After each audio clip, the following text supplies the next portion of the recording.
男人唔止識做鴨啊，做雞仲容易啊！今日整一個香菇炆雞，蒸雞邊個吔啊啫？小朋友梗係吔炆雞啊，炸雞啊啱啊！大人老人家小朋友都吔得噶啦，冇骨噶嘛，唔會啃親你噶啦。使乜柒又落燒肉，又落咩去炆冬菇先好食啊？搞到冬菇冇晒味。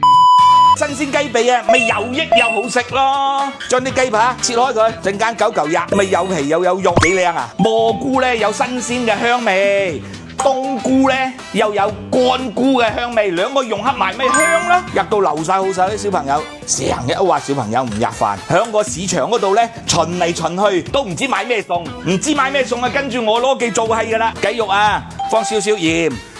放啲生粉佢就滑噶啦，記得要倒啲水，撈佢，唔好搞咁多嘢，唔好落咁多味。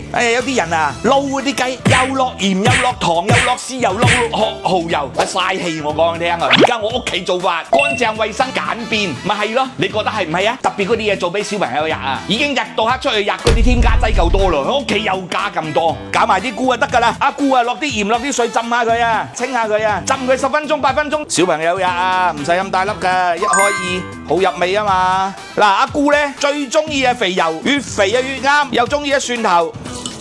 放佢落去得啊，爆下佢，一蒜頭爆到佢燶燶地咧，一冬菇落去繼續爆下佢，香到不得了噶啦！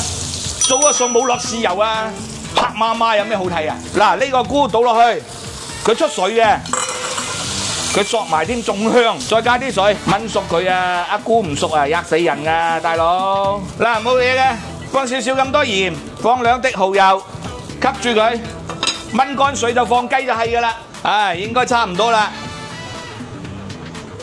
整埋啲雞肉，攤好佢得㗎，做餸就係咁簡單，炆佢8分鐘，收好水也得。